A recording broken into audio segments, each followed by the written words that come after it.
8절에서 16절 말씀입니다. 열왕기상 17장 8절에서 16절 말씀 저와 같이 한 절 한 절 나누어서 교독하시겠습니다. 여호와의 말씀이 엘리야에게 임하여 이르시되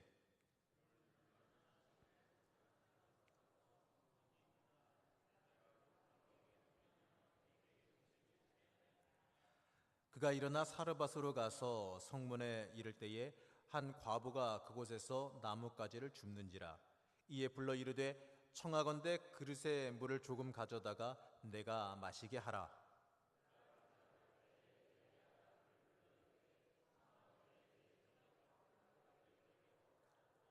그가 이르되 당신의 하나님 여호와께서 살아계심을 두고 맹세하노니 나는 떡이 없고 다만 통에 가루 한 움큼과 병에 기름 조금뿐이라. 내가 나뭇가지 둘을 주워다가 나와 내 아들을 위하여 음식을 만들어 먹고 그 외에는 죽으리라.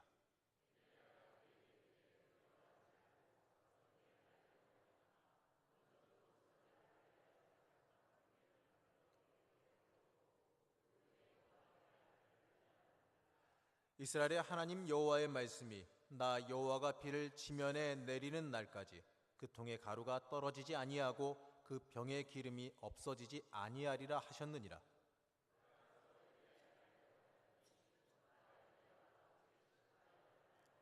함께 봉독합니다.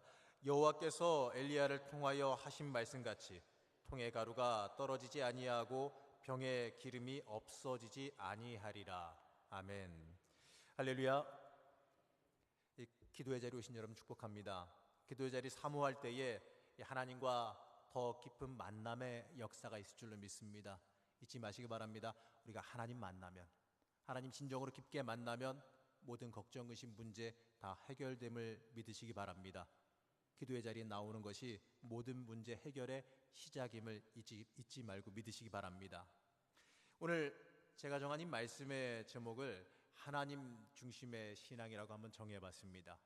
이 말씀을 나누기 전에 저에게 좀 오래전에 수년 전에 있었던 이야기 하나를 좀 해보려고 합니다. 이 수년 전 어느 날 연락이 잘 안 되던 제 친구에게 전화가 갑자기 왔습니다. 너무 오랜만에 굉장히 연락이 끊어진 지 오래된 친구가 뜬금없이 전화 연락을 해오니까 반갑기도 하긴 했지만 무슨 일이 있나 싶어서 좀 의아스럽기도 좀 했습니다. 한참을 이런저런 이야기를 하다가 이 친구가 드디어 이제 본론으로 들어가더라고요. 이 친구이지만 목사니까 신앙적으로 고민이 되는 것이 있어서 물어보겠다라는 겁니다. 그러면 그렇지 싶었지만 들어보자는 심정으로 그래 한번 이야기해봐라, 내가 들어주마 하면서 듣기 시작했지요. 좀 긴 내용이었는데 그 내용을 아주 간단하게 설명하면 이겁니다. 직장 관계 때문에 이직한 직장 관계 때문에 이 새벽 예배를 나갈 형편이 안 되는데 이 무리를 해서라도 이 새벽 예배 나가는 것이 옳으냐라는 것입니다. 그 친구는 우선 자신이 새롭게 이직한 직장의 상황을 장황하게 이야기합니다. 그 이야기를 들어보니까 이 이치상으로는 맞다 싶어요. 그냥 듣기에도 도저히 이 새벽 예배 나갈 형편이 안 되게 들렸거든요. 도대체 그렇게 일하고 이 새벽 예배까지 하고 나면 언제 잠을 자고 언제 쉬느냐라는 생각이 일반적으로 상식적으로 막 밀려 들어옵니다. 그러면서 그 친구가 하는 말은 고등학교 때부터 지금까지 열심히 새벽재단 싸우며 지켜왔으니까 이제 직장관계로 피치 못할 사정에 처했으니까 이 새벽 예배 안 나가고 주일 예배만 잘 지키면 되는 거 아니겠냐라고 저에게 은근슬쩍 동의를 구하려고 하더라고요. 이제서야 의도가 드러나는데 나름대로 자기 자신 스스로 결론 다 정해놓고 친구 목사한테 좀 깨림직하니까 자기 교회 목사님한테는 얘기 못하고 이 친구 목사한테 전화를 걸어서 동의를 구하면 아무래도 이 목사님이 동의를 해줬으니까 자기가 정당한 이유를 가지고 이 새벽 예배에 쉬는 것이다 라는 그 위안을 얻으려 했나 봅니다. 제가 지금 부목사만 11년째 하고 있는데 해오면서 여러 상황의 교인들을 많이 만났습니다. 그 친구가 질문을 던졌을 때도 제가 아마 7년째인가 8년째인가 이 부목사 하던 상태였으니까 이 많은 교인의 상황을 만나봤던 상태지요. 그분들의 모습을 보면 제가 봐온 여러 성도님들을 보면 항상 이 과중한 업무로 늘 자정이 넘어서 퇴근하시는 분들도 있었고요. 항상 피로에 쪄들어서 오는 사람도 있었고 도저히 사는 삶 자체가 너무 힘겨워서 죽겠다는 사람 등 바쁘지 않은 사람이 하나도 없었던 것 같습니다. 우리 교회가 위치해 있는 이 판교만 해보더라도 밤늦게 나가보면 주변에 IT 회사들이 환하게 불을 밝히며 일하는 걸 보게 됩니다. 그래서 뭐 판교의 등대다 뭐 이렇게 부르기도 하는데, 요즘 사람들 보면 참 바쁘게 살아가죠. 우스갯소리로 심지어 백수들도 노느라 바빠 죽겠다라고 말하기도 합니다. 저한테 전화를 걸었던 그 친구는 물론 이 바쁜 직장인답게 정말 바빴습니다. 회사에 8시 이전까지 출근해야 되는데 이 친구 집이 인천이에요. 월미도인데 근처인데 회사는 광화문입니다. 못해도 집에서 6시 반에는 출발해야 된다고 말하더라고요. 이것저것 준비하고 밥 먹고 해야 되니까 일어나기는 5시 반에는 일어나야 자신이 정상적인 출근이 가능하다라고 말해요. 그런 상황에서 이 새벽 예배 나가는 게 너무 힘들어서 어떻게 해야 하겠느냐, 이 정도면 바빠서 못할 만하지 않느냐라는 질문이었습니다. 여러분, 제가 여기서 어떻게 대답했겠습니까? 알고 계시는 것처럼 생긴 것처럼 제가 마음이 너무 약하고 여려서, 왜 웃으시죠? 물러서 남에게 매몰차게 말을 잘 못해요. 제가 어떻게 대답했습니까? 너 참 상황 딱하다. 주일 잘 지키는 것만 해도 너 참 잘 하는 거다. 이렇게 대답했겠습니까? 물론 이런 생각이 안 드는 건 아니에요. 하지만 저는 좀 단호하게 좀 매몰차게 대답했습니다. 그래? 4시에 일어나면 되겠네. 좀 잔인하지만 이게 제 대답이었습니다. 항상 피곤에 쪄들어서 죽겠다 하는 그 친구에게 새벽 기도에 나오라고 이렇게 말하는 게 사실 저도 사람인지라 그렇게 쉬운 얘기는 아니었습니다. 하지만 이 새벽 기도에 나오라고 말했습니다. 이렇게 말하면서도 아주 약간은 미안하긴 했습니다. 어이가 없어서, 혹되려다 혹부침격이 되어버려가지고 어이가 없어서 이제 어거리면서 말을 못하는 그 친구의 그 반응을 보면서 조금 미안하기도 했어요. 마치 무슨 제가 철면피가 된 것 같기도 했는데, 아마 제 옆에서 누가 이 대화를 듣거나 지켜봤으면 저에게 이럴지도 모릅니다. 네가 인간이냐? 피도 눈물도 없다. 저 친구의 상황을 봐라. 가서 저 얼굴을 봐라. 누렇게 떴다. 어떻게 저 사람한테 새벽 예배 나오라고 하느냐? 이렇게 말할지도 몰라요. 하지만 여러분, 피곤한 게 중요한 게 아닙니다. 저도 인간적인 생각으로는요, 그 친구 보면서 야, 푹 자라. 피곤하겠다. 시간 나면 더 자라. 이렇게 얘기하고 싶어요. 하지만 수많은 성도님들 중에서 이 새벽 기도에 아무런 장애 없이 나올 수 있는 분이 과연 몇 분이나 될까요? 결국 이 사정 저 사정 다 듣다 보면요, 새벽 제단에 나올 수 있는 사람은 아마 한 명도 없을 것 같아요. 솔직히 목사인 저도요, 새벽 기도에 못 나올 이유를 정당하게 한번 대라고 하면요, 아마도 365일 중에서 300일은, 못해도 300일 정도는 될 수 있지 않을까. 그것도 아마 어느 정도 납득할 만한 명확한 이유를 댈 수 있을지도 모릅니다. 하지만 중요한 건요, 여러분, 신앙생활은 쉬어가는 게 아닙니다.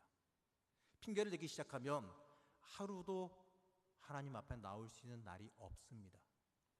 그렇기 때문에 인정사정 볼 것 없이 무조건 하나님 앞에 나와라. 너의 그 상황이 그러면 4시에 일어나서 미리 준비해서 교회 들렸다가 기도하고 출근해라 라고 해버렸습니다. 사실 이렇게 매몰차게 제가 이 친구에게 어쩌면 잔인할지도 모르게 이 대답한 이유는요, 이 친구가 어떤 친구였냐면 청소년 시절부터 거의 하루도 빠짐없이 나오던 이 새벽 기도의 자리를 하나님이 복 주셔서 좋은 직장으로 이직했다라는 이유로 미루려 했기 때문이기도 합니다. 여러분, 신앙을 후퇴하면 안 됩니다. 응답받고 난 다음에, 복받고 난 다음에 하나님과의 그 관계의 그 친밀성 잊어버리고 뒤돌아서면 안 된다는 것이지요. 하나님의 관계는 세이브되는 게 아닙니다. 영적인 관계는 저장되는 게 아니에요. 신앙의 후퇴나 타협은 패망으로 이어지게 되어 있습니다. 신앙인은 과거의 영광만 외쳐서도 안 돼요. 내가 과거에 은혜 많이 받았던 사람이다. 내가 전에 기도 많이 했던 사람이다. 죄송하지만 이렇게 아무리 외쳐봤자 아무 소용없습니다. 그게 뭐 어쩌라고. 지금 당장에 기도하지 않고 지금 당장에 은혜의 자리에 서지 않는다면 과거의 영광이 무슨 소용이 있겠습니까? 오히려 과거의 영광이 지금의 앞길 가로막는 걸림돌이 되어집니다. 내가 과거에 이렇게 하나님 앞에 섰던 사람이니까 지금 괜찮아. 지금 이 정도 안 해도 괜찮아. 어차피 내가 과거에 했었던 게 있기 때문에 필요하면 다시 돌아갈 수 있어. 착각입니다. 그리고 또 제가 제 친구에게 이렇게 단호하게 말했던 이유 중에 하나는 영적인 이유입니다. 이렇게라도 억지로라도 힘들게라도 하나님 앞에 나오게 되어지면요, 거기에 회복이 있고 하나님의 능력을 체험하고 이 문제의 해결을 보게 되는 것을 너무나도 체험적으로 잘 알고 있기 때문에 그렇습니다. 여러분, 어려운 상황에서 도저히 할 수 없는 이 상황 속에서 하나님께 나오는 사람의 기도를 들으시고 그에게 새 능력 주시고 또 충만하게 만들어 주신다는 것을 여러분들도 잘 알고 계시지 않습니까? 다시 한번 말씀드리면 오늘 설교의 제목은 하나님 중심의 신앙이라고 주보에 나갔습니다. 원래 잡으려던 제목은 좀 길어서 짧게 줄인 건데요, 원래 제목은 사람 중심의 신앙이 아니라 하나님 중심의 신앙, 바로 이것입니다. 이 제목이 전 맞다고 생각합니다. 우리는 사람 중심으로 살아가서는 절대로 안 됩니다. 내 인생의 목적이 어디에 있는지를 잊지 말아야 한다는 거죠. 그렇기 때문에 우리는 절대적으로 하나님 중심으로 살 수 있어야 됩니다. 사람 중심으로 살아가게 되어지면요, 사람 중심의 신앙생활을 하게 되면 이런저런 계산하다가 아무런 순종도 하지 못하게 되어집니다. 아무런 체험도, 아무런 하나님의 영광도 얻지 못하게 됩니다. 하지만 잘 안 될 것 같아도 하나님 말씀 붙잡고 무조건 순종하게 되어지면요, 나도 모르게, 이유는 모르겠지만 일은 풀리게 되어 있다라는 것입니다. 민감한 이야기 한번 해볼까요? 헌금 문제도 그렇습니다. 요즘 안 어려운 사람이 어디 있어요? 어떤 경우에는 오히려 교회에서 구제해야 되는 사람들도 있습니다. 그 모습을 보면 제 인간적인 생각은 헌금 드리지 말고 있는 것 가지고 열심히 사십시오라고 말하고 싶어요. 어떤 때는 가슴이 아플 때도 많습니다. 그래서인지 사람 중심의 신앙을 가진 사람들은 하나님은 부자시기 때문에 헌금할 필요가 없다라고까지 말하는 사람을 봤어요. 하지만 여러분, 우리의 인생과 신앙은 사람 중심이 아니라 하나님 중심이어야지만 합니다. 그때는 이렇게 대답해야 하는 게 옳은 것 같습니다. 하나님의 것은 손대지 말고 하나님께 다 드리십시오. 그리고 먼저 감사하십시오. 제가 이런 말을 하면서도 괜한 생각이 드는 것은, 좀 제가 어떻게 보면은 세상적으로 물질 밝히는 목사 같기도 하고 마치 착취하는 것처럼 보이기도 합니다. 저 사람 사정이 이런데 무슨 헌금이냐 싶어도 하나님의 약속의 말씀을 붙잡고 외칠 수 있어야죠. 인정사정 보지 말고 하나님의 것은 하나님께 드려야 된다라고 먼저 감사해야 된다라고 말해야 됩니다. 하나님께서는 그렇게 순종하는 사람에게 그의 삶의 모든 것을 역전시켜주기 때문에 그렇습니다. 하나님께 내어 맡기는 사람은 하나님의 역사하심과 해결하심을 만나게 되어 있습니다. 그렇기 때문에 하나님 앞에서 원칙대로 신앙의 옳은 길대로 걸어가야 합니다. 이러한 일이 구약시대에도 똑같게 일어났습니다. 엘리야의 때에 가뭄이 들어서 먹을 것이 없게 되어지자 하나님께서는 엘리야를 사르밧 과부에게로 보내십니다. 여러분 한번 이 생각 한번 해보셨습니까? 왜 하필이면 보내도 과부냐? 하나님 너무하신다는 생각이 들더라고요. 기왕에 보내시려면 형편 좋은 부잣집이나 보내실 일이지, 이 부담스러울 만큼 가난한 과부에게 보내셨으니 이 얼마나 좀 어이없는 일이지 않습니까? 심지어 엘리야에게는 부인도 없어요. 아니 스캔들이라도 나면 어떻게 하라고, 그럼 선지자활동 어떻게 하라고 그러시는 것인지 답답하기까지 합니다. 그리고 이 사르밧, 여러분이 사르밧의 위치 어딘 줄 아십니까? 이 사르밧이라고 하는 곳의 위치 또한 기가 막혀요. 이 사르밧은 엘리야의 원수인 이세벨의 고향 시돈에 속한 지역입니다. 지금도 가뜩이나 힘겹게 이세벨과 사투를 벌이고 있는데 적의 본진인 시돈으로 들어가라고 하니 이것 참 부담스러운 일이지요. 사람 중심의 사람들에게는 하나님이 말씀하시고 명령하신 이 상황이 이해가 안 될 겁니다. 하나님 너무하십니다. 왜 하필이면 이런 집에, 하필이면 그 지역에 왜 보내십니까? 이렇게 따져 물을 수도 있어요. 우리의 삶 속에서도 솔직하게 이렇게 묻고 싶을 때가 있을지도 모릅니다. 하나님 왜 이렇게 하십니까? 하나님 하필이면 왜 나한테 이러십니까? 오늘 말씀에서도 하나님 명령 따라서 엘리야가 그 집에 도착하자 그 과부는 또 뭐라고 말한지 아십니까? 열왕기상 17장 12절 말씀을 보면은 이렇게 말하지요. 나는 떡이 없고 다만 통에 가루 한 움큼과 병에 기름 조금뿐이라. 내가 나뭇가지 두어서 주워다가 나와 내 아들을 위하여 음식을 만들어 먹고 그 후에는 죽으리라. 어떻습니까? 이 말씀만 들어도 그냥 숨이 턱턱 막혀오지 않습니까? 이 여인의 처지가 너무나도 힘들고 안쓰러웠습니다. 그냥 이 말씀 준비하면서 17장 12절 처음 말씀을 그냥 계속해서 여러 번 읽고 묵상해봤습니다. 저 여인의 처지가 어땠으면 지금 이것 가지고 음식해 먹고 아들같이 음식해 먹고 이제는 죽자, 이러한 마음이 들었을까? 얼마나 어렵고 힘들었으면, 얼마나 상황이 비관적이었으면, 얼마나 미래에 대한 희망이 없었으면 그러한 마음이 들었을까라는 생각도 해봤습니다. 그런데 거기다 대고 엘리야가 말하기를 뭐라고 말하냐면 나를 위해 떡을 만들어서 나에게 먼저 가져오라라고 말해요. 마지막 남은 것으로 떡을 해먹고 이제는 더 이상 방법이 없으니 죽는 것밖에 없다라는 이 가난한 집에 가서 나부터 먼저 먹이라니. 여러분, 이게 도대체 말이나 된다는 말입니까? 엄청나게 당황스러운 일입니다. 하나님께서 설마 그러셨겠나 이 생각이 들지요. 그러나 하나님은 분명히 그렇게 명령하셨습니다. 어이가 없을 만도 한데 더 이상 잃을 것이 없다 싶었는지 그 사르밧 과부는 그 말대로 순종하지요. 여러분, 그 결과가 어떤지 아십니까? 열왕기상 17장 14절에서 16절 말씀인데요, 한번 같이 봉독해 보시겠습니다.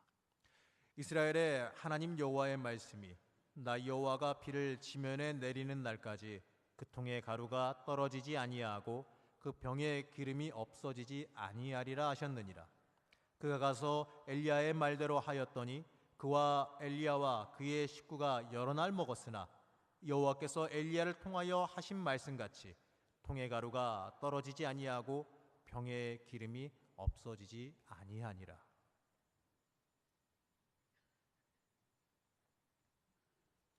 자, 여러분, 그 결과가 어떻습니까?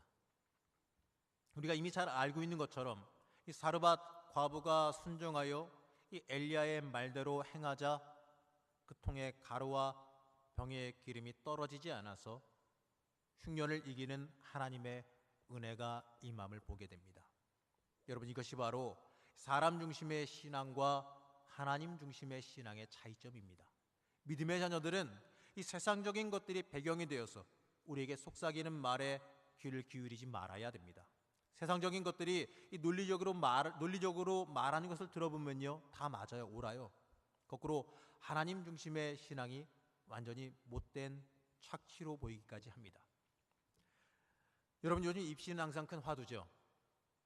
그래서 이제 이 고3 학생들이 주말에 학원 특강 다니느라 신앙생활에 소홀히 하는 것을 어쩔 수 없다는 듯이 묵인하기도 합니다. 그런데 이건 말이죠, 정말 중요한 거 놓치는 거예요. 냉정하게 한번 생각해 보자고요. 하나님의 사람이 하나님과 멀어지면서 좋은 학교 가는 것이 과연 무슨 가치가 있을까요? 대부분의 청년들이 이 대학교에 가고 나면 신앙적으로 멀어져 간다라고들 말합니다. 어쩌면 당연할지도 모르죠. 그들 나름의 인생에서 가장 힘들고 어려운 상황을 하나님 없이 지나쳐 왔으니 하나님과 멀어져 가는 게 당연한 거 아니겠습니까? 힘들고 어려운 고난 속에서 도우시는 하나님, 임재하시는 하나님, 앞길을 여시는 하나님을 전혀 못 만났으니까 온갖 세상 유혹에 가득한 그 시절에 하나님과 멀어지는 게 어쩌면 당연할지도 모르는 거 아니겠습니까? 여러분, 본질 잊어버리면 큰일 납니다. 고3 시절 어렵고 힘들어요. 그러면 어렵고 힘들수록 더 하나님 앞에 나오도록 만들어야 되는 거 아니겠습니까? 막말로 예배 드리는 시간에 공부 조금 더 한다고 성적 오르면 얼마나 더 오를까요? 그것보다 하나님 앞에 온전히 나와서 하나님 만나고 하나님께서 주시는 그 지혜와 능력을 힘입는 것이 더 큰 이득 아니겠습니까? 하나님께서 길을 열어주셔서 막힘없이 쓰임받으며 나가는 게 더 좋은 일 아닐까요? 세상의 논리로는 조금이라도 더 공부해야 될지도 모릅니다. 고3이 수련회 참석하는 게 어리석은 짓처럼 보일지도 모릅니다. 그러나 그리스도인은 내 능력만 가지고 살아가는 사람 아닙니다. 하나님의 능력으로 사는 사람입니다. 고3 때 하나님 안 만나면 그 젊은 시절에 언제 하나님 만나요? 참 안타까운 건 말이죠. 이 고3 시절에 공부해야 되니까 대학 잘 가고 신앙생활 그 뒤에 열심히 하라라고 말씀하시는 분들이 교회 안에서 종종 만날 수가 있다는 겁니다. 뭐가 중요합니까? 오늘 말씀 속에서도 사르밧 과부가 엘리야를 통한 하나님의 말씀에 순종할 때 하나님의 능력의 역사가 나타나는 걸 보게 됩니다. 우리의 삶에도 똑같이 적용되는 일입니다. 우리의 인생의 문제가 머리를 써서 풀려고 한다 그래서 풀리는 게 아닙니다. 신앙생활은요, 하나님의 방법으로 해야 됩니다. 하나님의 사람은 하나님의 방법으로 살아야 돼요. 기도로, 섬김으로, 희생으로 하나님 앞에 나아옴으로 인해서 문제를 해결해야 됩니다. 그러면 안 될 것 같은 상황들이 역전되어서 이유는 모르겠지만 일이 풀리는 놀라운 역사를 체험하게 될 것입니다. 인생의 문제요, 머리 쓴다고 풀리는 거 아니에요. 세상 겉멋을 쓴다고 풀리는 게 아니에요. 세상적으로 죽어라 열심히 노력한다고 풀리는 게 아니에요. 하나님이 풀어주셔야지만 합니다. 오직 하나님 의지해야지만 문제가 풀립니다. 하나님 앞에 무릎으로 나와야지만 해결되어집니다. 그 이유는 여러분은 하나님의 사람이기 때문에 그렇습니다. 또 여기서 우리가 봐야 될 것은 엘리야가 마치 먹고 죽을 것밖에 없는 이 불쌍한 과부한테 모든 것 다 내놓으라고 한 거 아닙니다. 상황을 다시 한번 봅시다. 어차피 한 끼 먹고 나면 도저히 답이 안 나와서 어차피 굶어 죽을 상황이었어요. 심하게 말하면 사실 먹고 죽으나 안 먹고 죽으나 그리 큰 차이 없습니다. 시간의 차이가 있을 뿐이지 어차피 죽을 상황이었다는 거예요. 그러니 그것을 먹고 죽으나 엘리야에게 대접하고 죽으나 그리 큰 차이가 없었다는 겁니다. 하지만 중요한 건 말이죠, 엘리야가 다 내놓으라고 말한 것도 아닙니다. 열왕기상 17장 13절 말씀 다시 읽어보면 이렇습니다. 한번 읽어보겠습니다. 시작.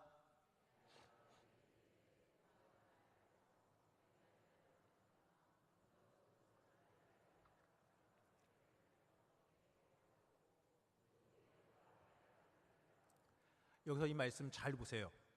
먼저와 그 후에입니다. 다 내놓으라는 게 아닙니다.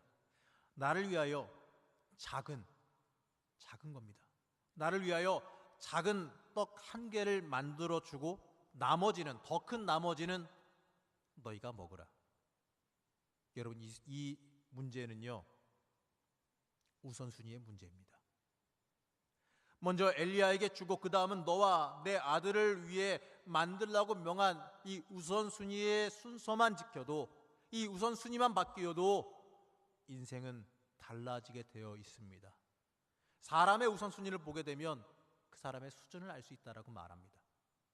일반적인 상식은 자신들이 먹고 여유가 있으면 남을 돕는 거죠. 그런데 하나님은 그것과는 다르게 하나님의 원칙과 원리대로 살라고 말씀하십니다. 그 원리는 내 견해, 내 생각을 하나님의 생각, 말씀의 생각으로 바꾸라는 겁니다. 여러분, 내가 먼저가 아니라 내 인생에 하나님이 먼저가 되어줘야 됩니다. 그게 되어질 때에 그 인생이 하나님의 사람이라 불림받을 수가 있게 되어진다는 겁니다. 사랑하는 성도 여러분, 우리가 살아간 삶이 누구를 위한 삶입니까? 나 잘 먹고 잘 살기 위해서 사는 삶입니까? 그저 내 사업 잘 되고, 그저 내 건강 지키고, 우리 자녀 잘 되고, 육신의 아니마를 위한 삶으로 끝나는 삶입니까? 우리가 신앙생활을 하면서 살아가는 것이 무엇을 위한 것이겠습니까? 우리는 우리가 중심이 되어서 살아가서는 안 됩니다. 우리는 오직 하나님 중심의 신앙이 되어져야 합니다. 나를 위해서가 아니라 하나님께 쓰임받기 위해서 살아가야 합니다. 여러분, 핑계대기 시작하면 한도 끝도 없어요. 하나님께서 우리의 어려운 상황 모르시겠습니까? 그러한 상황 속에서 왜 우리에게 하나님 앞에 자꾸 나오라고 하는 요구를 하시겠습니까? 그게 우리에게 복이 되기 때문에 그렇습니다. 그것이 우리의 살 길이고 우리의 능력이 되어지기 때문에 그렇습니다. 하나님과 우리와의 관계는요, 인간적인 계산을 해야 되는 관계가 아닙니다. 절대로 하나님과 우리와의 관계를 계산적으로 생각하지 마십시오. 계산의 관계가 아닙니다. 당연하게 가야 할 길입니다. 당연하게 하나님 중심으로 살아가야 되는 것입니다. 사르밧 과부가 어찌 보면 사람의 생각, 사람의 계산으로는 그 말도 안 되는 것처럼 보이는 그 요구에 응했을 때 어떤 일이 일어났습니까? 그가 하나님께 순종했을 때, 하나님 중심 되어졌을 때 어차피 죽을 수밖에 없는 그 상황 속에서 생명의 길로 나아가는 구원함을 경험하게 됩니다. 사르밧 과부에게 다가온 그 엘리야는 재앙이 아닙니다. 세상적인 관점에서, 인간적인 관점에서 보게 되어지면 그 형편어려운 이 사르밧 과부에게 엘리야가 온 것은요, 재앙일지도 모릅니다. 하지만 하나님의 역사하심은 오히려 이 엘리야가 오므로 인하여서 죽을 인생이 살게 되어지는 인생의 역전이 일어나게 되어집니다. 하나님 중심으로 살면 힘들고 괴로울 것처럼 느껴집니다. 때때로 헌신을 요구하기도 합니다. 희생을 요구하기도 합니다. 하지만요, 그게 중요한 게 아니에요. 하나님 중심으로 사는 사람은 그 인생에 희망이 있습니다. 그 인생은 답이 있는 인생입니다. 하나님의 인도하심과 구원함이 가득하게 되어지는 인생입니다. 우리는 도저히 하지 못할 환경일 때 더 하나님 앞에 나와야 됩니다. 도저히 기도할 수 없을 때, 도저히 하나님께 드릴 수 없을 때, 도저히 하나님 앞에 순종할 수 없는 그 순간이 바로 우리가 결단하고 하나님 앞에 나와야 되는 순간입니다. 삶의 메인 부분에서 풀려나기를 원하신다면 하나님 앞에 나와야 돼요. 풀려난 다음에 나오겠다는 거, 해결된 다음에 나오겠다는 거, 복받고 난 다음에 무엇인가 더 하겠다라는 거, 죄송하지만 틀린 생각입니다. 순서가 바뀌었습니다. 하나님 앞에 나와 기도할 때에, 하나님 앞에 나와 순종할 때에 능력이 생기게 되어지고, 또 그 능력으로 나에게 주어진 모든 환경을 바꿔나가게 되니 삶의 내용이 승리의 길로 나아가고 더 나아지게 되어 있는 것입니다. 안 되더라도 하나님 앞에 더 나올 때, 어려운 중에 하나님 앞에 더 나올 때, 그때 문제와 어려움이 풀려지게 되는 겁니다. 하나님은 순종하는 자를 들어 쓰십니다. 하나님의 이적을, 하나님의 기적을 불러일으킨 사람은 높은 위치에 있는 사람, 권력 있는 사람이 아닙니다. 하나님은 순종하는 자, 하나님을 온전히 믿고 우선순위에 놓고 의지하는 사람을 통해서 일하시고 역사하신다는 겁니다. 하나님의 명령이, 나에게 다가오는 하나님의 명령이 어떨 때는 무리하다라고 느껴질지도 모릅니다. 하지만 묶인 것도 믿고 가면 풀립니다. 하나님의 일하심과 역사하심의 뜻을 우리는 우매하여 알지 못합니다. 하지만 확실한 것은요, 몰라도 믿고 따라가면, 하나님이 명하시면 순종하면, 내가 하나님의 우선의 자리에 서 있으면, 하나님을 우선순위에 놓는 자리에 서 있으면 하나님의 역사하심이 우리를 결국에는 복된 자리에 이르게 만들어 주신다는 겁니다. 여러분, 다니엘의 세 친구를 기억하실 겁니다. 사드락, 메삭, 이 아벳느고를 한번 기억해 보시기 바랍니다. 죽음의 자리에, 이 풀무불에 던져질 그 자리에서도 하나님 붙잡고 끝까지 하나님 선택합니다. 믿음의 길을 걸어갑니다. 사람의 생각으로는 미련할지도 모릅니다. 타협하면 모든 것이 다 해결되어지는데 미련하게 하나님 붙잡습니다. 하지만 나를 건지시던 말던 나는 하나님 붙잡겠다, 하나님 중심으로 살겠다, 하나님이 내 인생의 우선순위다, 이러면서 그 믿음으로 풀물도 마다하지 않았을 때에 그 결과가 어떻습니까? 결국에 그들을 속박하던, 그들을 묶어 던졌던, 그들을 속박하던 그 밧줄만이 다 없어지고 머리카락 하나 상하지 않고 건짐받아 오히려 들려 올려지는, 더 높아지는, 그 앞에 모든 인생의 장애물들이 다 사라지는 역사를 그들은 체험하게 되어집니다. 우리의 인생이라고 다를 거 없습니다. 우리가 누구를 우선순위에 놓느냐에 따라서, 무엇을 우선순위에 놓느냐에 따라서 내 인생이 달려있다는 것입니다. 답이 없는 자리일수록, 도저히 답이 안 나오는 자리, 도저히 한 치 앞도 안 보이는 자리일수록 더 하나님 그 자체를 답으로 붙잡고 나갈 수 있어야 됩니다. 답이 없는 자리에서 하나님을 답으로 붙잡으면 해결되어짐을 믿으시기 바랍니다. 하나님의 역사를 머리로 논리적으로 풀어가려고 하지 마십시오. 하나님의 역사는 하나님이 하시는 겁니다. 우리에게 믿음이 있습니다. 하나님이 주신 믿음이 있습니다. 내가 강하게 붙잡고 있든 아니든 간에 우리에게 믿음이 주어져 있어요. 이 믿음을 붙잡고 사용하시기 바랍니다. 그리고 하나님 앞에 순종하며 나서시기 바랍니다. 말씀 그대로 순종하면 성경 속에 나오는 그 기적 여러분에게 다가올 것입니다. 기적이라고 하는 게 꼭 특정한 인물, 꼭 특정한 사람, 대단한 사람에게만 주어지는 게 아닙니다. 내 인생에서 하나님 만나고 하나님의 행하시면 그게 기적입니다. 그 기적 우리의 인생에도 체험할 수가 있습니다. 그 기적을 고백하는 인생이 우리도 되어질 수가 있습니다. 사랑하는 성도 여러분, 사람 중심의 신앙이 아니라 하나님 중심의 신앙으로 바뀌어서 살아가시길 바랍니다. 우리의 신앙은 우리의 육신 편하자고 믿는 게 아닙니다. 신앙은 우리의 사명이고 우리에게 있어서 필연적입니다. 선택이 아니에요. 우리의 신앙생활은 내 편의 중심이 되어서도 안 됩니다. 우리의 신앙은 하나님 입장에서 하나님께서 원하시는 방향으로 향해야 됩니다. 그게 바로 참된 신앙입니다. 내 편이나 내 욕심보다 하나님이 지시하는 그곳이 더 옳은 것으로 믿고 따르는 것, 내가 손해볼지라도 하나님이 기뻐하시는 길이라면 그 길을 기쁨으로 갈 수 있는 것이 바로 신앙 아니겠습니까? 선배 목사님께서 언제 그 페이스북을 통해서 글을 올리신 것을 본 기억이 납니다. 어느 성도님께서 새벽에 잘 나오시다가 안 나오시더래요. 그러더니 그분이랑 친한 성도님이 찾아오셔서 목사님께 마치 그 성도의 그 상황을 갖다가 알려준다는 식으로 얘기하더랍니다. 그 성도님이 새벽에 나와서 목사님 말씀 전하신 것만 들으면 자기한테만 하는 얘기 같더래요. 자기한테만 하는 얘기 같아서 자기한테만 혼내는 것 같아서 너무 불편해서 참다 못 나오겠다는 겁니다. 그러면서 하는 말이, 목사님 표적 설교하지 마시고 말씀 설교하시지요. 그거를 갖다가 승질내고 싶은 거 한참 참고 집에 잘 참고 들어왔다라고 쓰신 글을 봤습니다. 말도 안 되는 얘기지요. 표적 설교를 어디를 합니까? 뭘 한다고? 나에게 하는 말처럼 들리면요, 아멘으로 받으면 됩니다. 원래 하나님 말씀은 불편하게 다가옵니다. 편하게 듣기 좋은 것처럼 너무나도 들으면 그렇지, 맞아 나 잘 살고 있어, 이러한 느낌으로 다가오면요, 그건 아닙니다. 말씀 들으면 불편할 수 있습니다. 하나님 말씀 들으면 욕먹는 것 같고 불편한 것 같고 혼나는 것 같을 수도 있습니다. 원래 그렇습니다.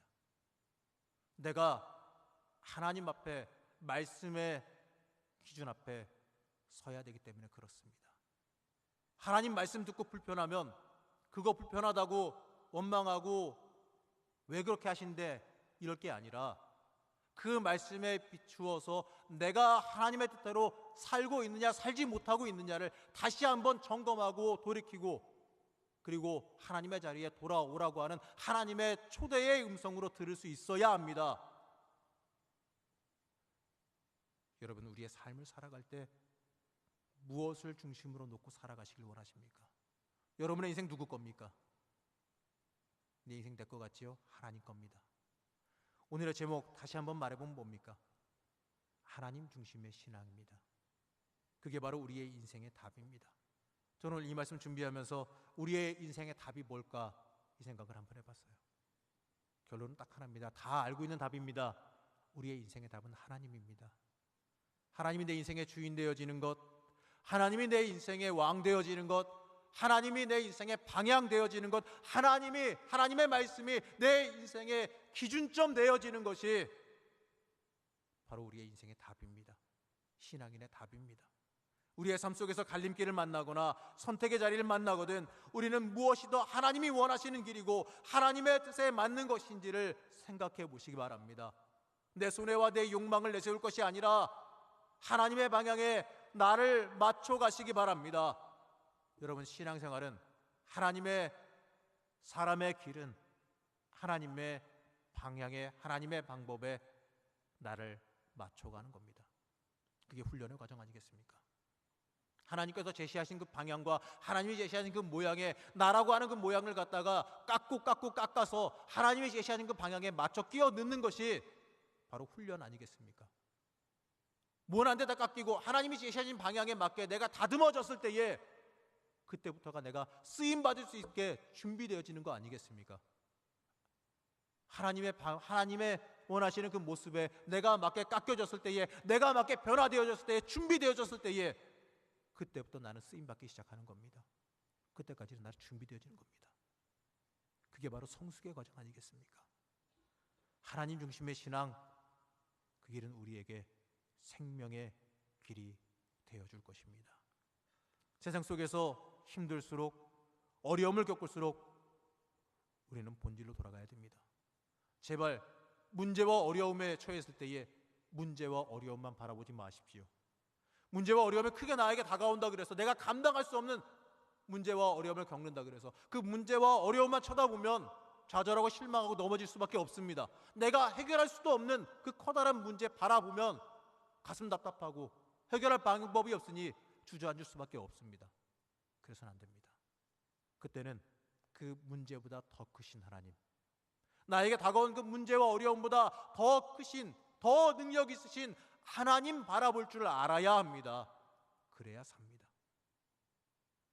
하나님 바라보고 철저히 하나님 앞으로 나오시기 바랍니다. 내가 해결할 수 없는 것 하나님께 맡기는 영적인 지혜가 필요합니다. 사랑하는 성도 여러분, 우리의 인생 하나님 중심의 신앙으로 살아가시기 바랍니다. 어려울수록 힘들수록 정답은 하나님입니다. 우리의 삶의 끝에 틀림없이 하나님께서 회복과 은총을 부어주실 것입니다. 여러분 오늘 시간 기도하실 때에도 하나님 중심으로 내가 서기를, 하나님 내가 하나님 앞에 바르게 서기를 원한다고 기도하시기 바랍니다. 하나님 내가 하나님의 방향, 하나님의 방법, 하나님 우선순위에 놓고 하나님의 사람으로 변하기 위해서 살고 있는지 하나님 나를 도와주셔서 내가 하나님께서 제시하시는 그 방향, 하나님이 원하시는 그 모습으로 변화할 수 있게 해달라고 기도하시기 바랍니다. 내 능력으로 되는 거 아닙니다. 하나님의 능력 힘입어야 됩니다. 성령의 능력 힘입어야 됩니다. 여러분 그렇게 기도하실 때에 그 순간부터 하나님의 역사하심을 체험하게 될 줄로 믿습니다. 하나님의 회복하심 체험하시기 바랍니다. 이 시간 기도하시면서 하나님 중심으로 일어서시는 여러분들 되시길 바랍니다.